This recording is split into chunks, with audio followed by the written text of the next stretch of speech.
The Buzz with Jess Lujan.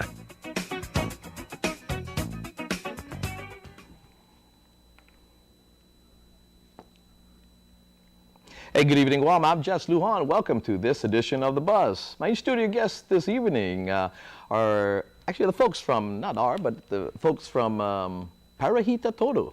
And what I like about the representation of Para Hita Todu is, gosh, whoever it is that you call, they're able to come up here and they're willing to talk to the people about this organization.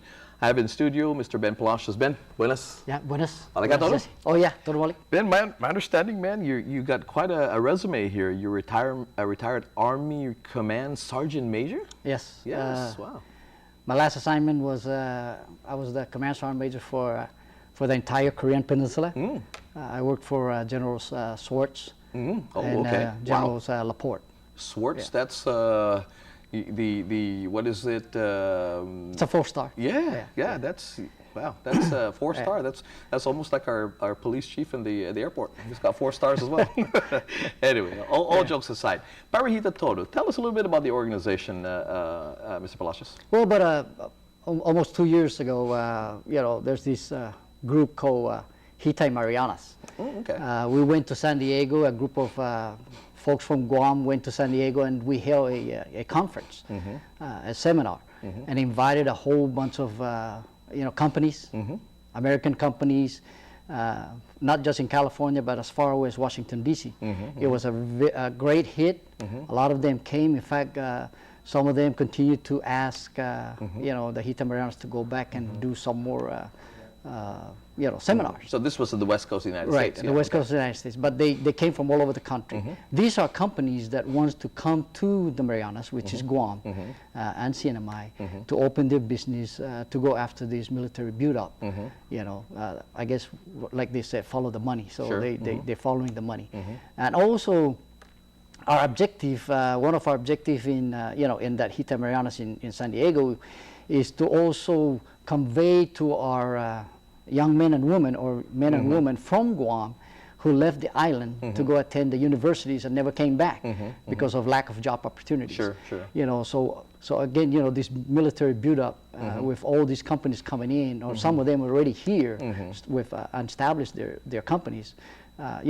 We want those folks to come back, and so we're really bringing back our young men and women to and likewise, if they already have established businesses, they can probably have a branch or again continue their business out here as well. Right. In fact, I met several Guamanian who were in Washington, D.C., and 3 of them came to Guam and established a business. Already? Already. As a result of the Hita meeting. Marianas. Okay. So this Para Hita Todu is kind of like an evolution of the Hita Marianas. Okay. Now this group is a community development corporation, who would like for the entire community on Guam to get involved with this military build-up, to get engaged. So it's not an organization that just started a couple months ago. It's an organization that started 3-4 years back, that evolved into where it is right now, and holistically trying to get not just the folks that you've met in California and Washington and all up the West Coast of the United States, but also here in Guam, get involved in this build-up per se. Now let me ask you this, as a retired Army Command Sergeant Major here. You're absolutely very versed in the issues of Guam. Just the latest in our KUAM headline news regarding, of course, Senators Levin, Levine, and Webb, Levin, McCain, and Webb, actually, who have just put provisions and said, hey, hold it. No more funding until a complete detailed and scheduling of this buildup is given to Congress. Now, this may change some of the dynamics, but the focus of the organization basically is still moving forward and trying to send a message, of course, to folks back in Washington that Para Hita Todu and the people of Guam are in favor of this buildup. Right? Is that right? Yeah. Okay. Right.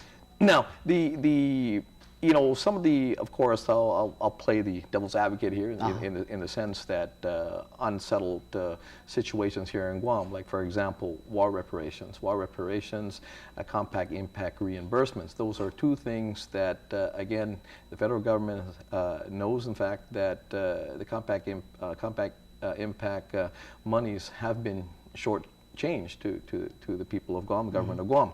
Likewise, war reparations have been an issue year after year, and so how do we move on? Again, how does Para Hita Todu expect the people, or try to get a lot of the people who have this as a bad taste in their mouth, wanting it to resolve, or getting close to closure for this thing, for them to maybe get closer to accepting this massive buildup?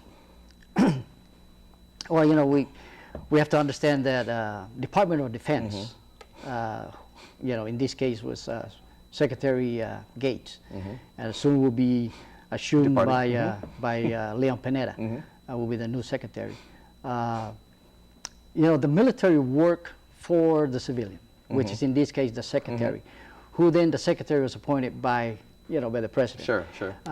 So within the military, I mean, I can speak about the military. Within the military, we follow our orders from you know, from our civilian leadership.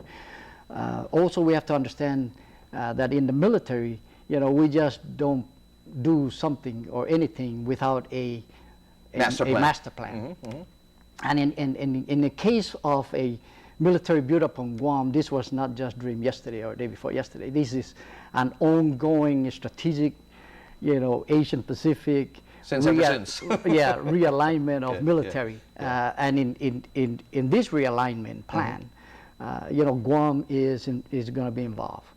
I tell you what, Mr. Palacios, hold on to that thought. We're going to take a quick break. We'll come back 632-8255 or 632-TALK to give us a chat live right here on the bus. We'll take a quick break.